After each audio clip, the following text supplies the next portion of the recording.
Doctor Sreevarma ஆயுள் தரும் ஆயுர்வேதா அறுவை சிகிச்சையில்லா குணம் ஆயுள் கால நிவாரணம். Yesterday courier private limited. Domestic international cargo உங்கள் இல்லம் தேடி வந்து கொரியர் புக்கிங் டெலிவரி செய்து தரப்படும். தமிழகத்தில் மின் கட்டணம் மீண்டும் உயர்த்தப்பட உள்ளதாக தகவல் வெளியாகியுள்ளது. ஜூலை மாதம் முதல் மின் கட்டணத்தை உயர்த்த தமிழ்நாடு மின்வாரியம் பரிசீலனை செய்து வருவதாக கூறப்படுகிறது. தமிழ்நாடு மின்வாரியத்தின் கீழ் வீடுகள், வணிக நிறுவனங்கள், தொழிற்சாலைகள் என 3 கோடிக்கு மேற்பட்ட மின் இணைப்புகள் உள்ளன. இந்த இணைப்புகளுக்கு தமிழ்நாடு மின்வாரிய ஒழுங்குமுறை ஆணையம் கட்டணத்தை நிர்ணயித்து அதை மின்வாரியம் வசூலித்து வருகிறது. இந்த நிலையில் தமிழகத்தில் 3% மின் கட்டணத்தை உயர்த்த மின்வாரியத்திற்கு மின்சார ஒழுங்குமுறை ஆணையம் பரிந்துரை செய்துள்ளது. இது தொடர்பாக ஆலோசித்து முடிவு செய்யப்படும் என மின்வாரிய அதிகாரிகள் தெரிவித்துள்ளனர். ஏற்கனவே 2023ஆம் ஆண்டு 2.18%, 2024ஆம் ஆண்டு 4.8% மின் கட்டணம் உயர்த்தப்பட்டது குறிப்பிடத்தக்கது.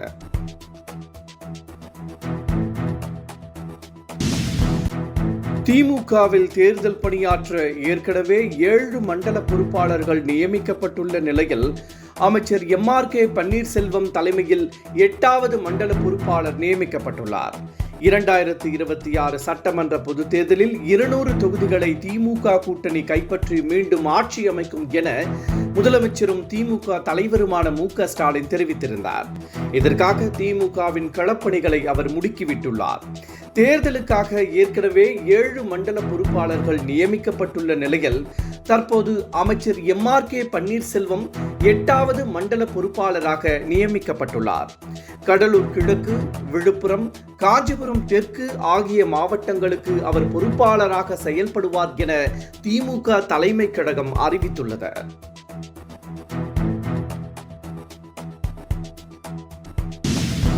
தமிழக பாஜக தலைவர் நைனா நாகேந்திரனை சந்தித்த 2 போலீசார் பணியிட மாற்றம் செய்யப்பட்டுள்ளனர். ஆபரேஷன் சிந்தூர் வெற்றிகரமாக நடத்தப்பட்டதற்கு பிரதமர் நரேந்திர மோடிக்கு நன்றி தெரிவிக்கும் வகையில் தேசிய கொடி ஊர்வலம் பாஜக சார்பில் திருப்பூரில் நடைபெற்றது. இதில் பாஜக மாநில தலைவர் நைனா நாகேந்திரன், முன்னாள் தலைவர் அண்ணாமலை உள்ளிட்டோர் கலந்து கொண்டனர். அப்போது திருப்பூர் வடக்கு காவல் நிலையத்தில் சட்டம் ஒழுங்கு பிரிவில் பணியாற்றும் காவலர் சின்னசாமி, அனுப்பர்பாளையம் காவல் நிலைய காவலர் மந்திரம் ஆகியோர் நைனா நாகேந்திரனை சந்தித்து பேசியுள்ளனர். இதனைத் தொடர்ந்து அவர்கள் இருவரையும் காவல் நிலைய கட்டுப்பாட்டு அறைக்கு மாற்றம் செய்து திருப்பூர் மாநகர காவல் ஆணையர் ராஜேந்திரன் உத்தரவிட்டுள்ளார். நைனா நாகேந்திரனை சந்தித்த புகார் தொடர்பாக காவலர்கள் 2 பேர் பணியிட மாற்றம் செய்யப்பட்டிருப்பது காவல்துறை வட்டாரத்தில் பரபரப்பை ஏற்படுத்தியுள்ளது.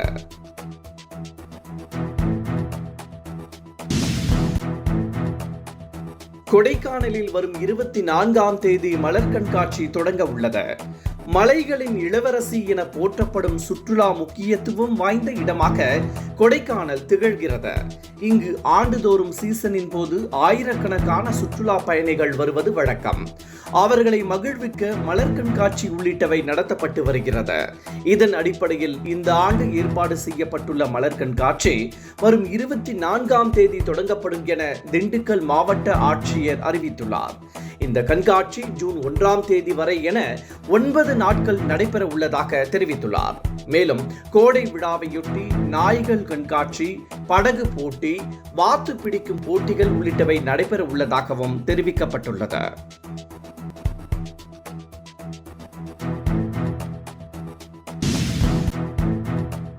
தமிழகத்தில் இன்று ஒரே நாளில் 18 பேருக்கு கொரோனா தொற்று உறுதியாகி இருப்பதாக தகவல் வெளியாகியுள்ளது. எனினும் கொரோனா பரவலை தொடர்ந்து கண்காணித்து வருவதாகவும் யாரும் அச்சப்பட தேவையில்லை என்றும் மாநில சுகாதாரத்துறை விளக்கம் அளித்துள்ளது. சிங்கப்பூர், தாய்லாந்து உள்ளிட்ட நாடுகளில் மீண்டும் கொரோனா பரவ தொடங்கியுள்ளது. இந்த நிலையில் தமிழகத்தில் நாளொன்றுக்கு 8 முதல் 10 பேருக்கு வரை என வீரியம் இல்லாத கொரோனா தொற்று ஏற்பட்டு வருவதாகவும் இதனால் யாரும் அச்சப்பட தேவையில்லை என்றும் மாநில சுகாதாரத்துறை தெரிவித்துள்ளது. இன்று ஒரே நாளில் 18 பேருக்கு கொரோனா தொற்று உறுதியாகியுள்ளது.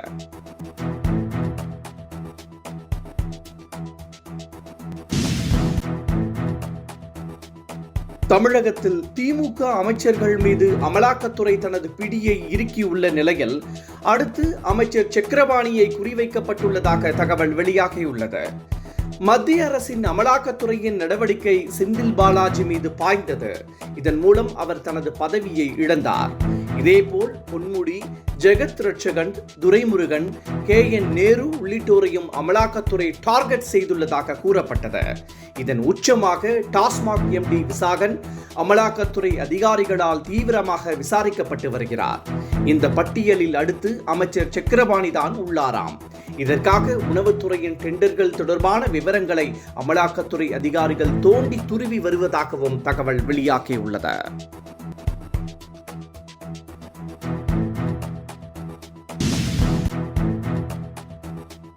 பால்வளத்துறை செயல்பாடுகளில் தமிழகம் முன்னணி மாநிலமாக திகழ்வதாக தமிழக அரசு பெருமிதம் தெரிவித்துள்ளது. எனவே பாலின் விலை மீண்டும் குறைக்கப்படுமா என மக்கள் எதிர்பார்க்கின்றனர். பால் உற்பத்தி தற்போது 1446 டன்னாக அதிகரித்திருப்பதாக அரசு கூறியுள்ளது. இந்த சூழலில் திமுக ஆட்சிக்கு வந்ததும் 2021ஆம் ஆண்டில் பால் விலை லிட்டருக்கு 3 ரூபாய் குறைக்கப்பட்டது. எனவே 2026 சட்டமன்ற பொதுத் தேர்தலை முன்னிட்டு மீண்டும் பால் விலை குறைக்கப்படலாம் என்ற தகவல் உலா வருகிறது.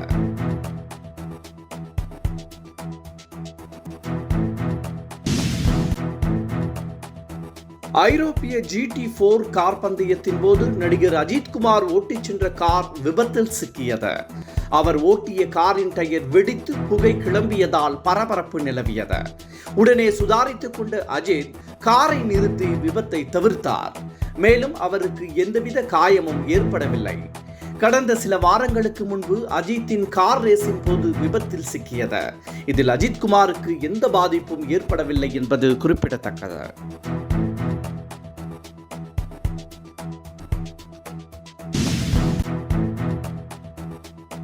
நடிகர் கமலஹாசன் மற்றும் சிம்பு நடிப்பில் இயக்குனர் மணிரத்னம் இயக்கியுள்ள தக் லைஃப் படத்தின் ட்ரைலர் வெளியாகி இணையதளத்தில் கலக்கி வருகிறது. இந்த நிலையில் கமலஹாசனின் லிப் லாக் சீன் அவருக்கு எதிரான விமர்சனத்தை கிளப்பியுள்ளது. 70 வயது கடந்த அவர் இப்படி செய்யலாமா என பலர் கேள்வி எழுப்பியுள்ளனர். மேலும் ஒரு அரசியல் கட்சி தலைவராக இருக்கும் கமலஹாசன் இப்படியெல்லாம் செய்யலாமா என்றும் நெட்டிசன்கள் கமெண்ட் செய்து வருகின்றனர். ஆனாலும் கதைக்கு ஏற்றவாறுதான் கமலஹாசன் நடிப்பதாக அவருக்கு ஆதரவாகவும் சிலர் கருத்துக்களை பதிவிட்டு வருகின்றனர்.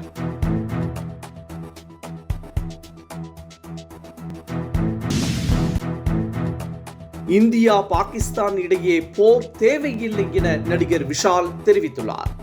மதுரை மீனாட்சி அம்மன் கோவிலில் அவர் சுவாமி தரிசனம் செய்தார். அங்கிருந்த பொதுமக்கள் நடிகர் விஷாலுடன் புகைப்படம் எடுத்துக் கொண்டனர். பின்னர் செய்தியாளர்களிடம் பேசிய விஷால் இந்தியா பாகிஸ்தான் இடையே போரை தவிர்த்திருக்கலாம் என கூறினார். போரின் போது இந்திய வீரர்களுக்கு பாதிப்பு ஏற்படும் போது மனதிற்கு கஷ்டமாக இருப்பதாகவும் விஷால் வேதனை தெரிவித்தார்.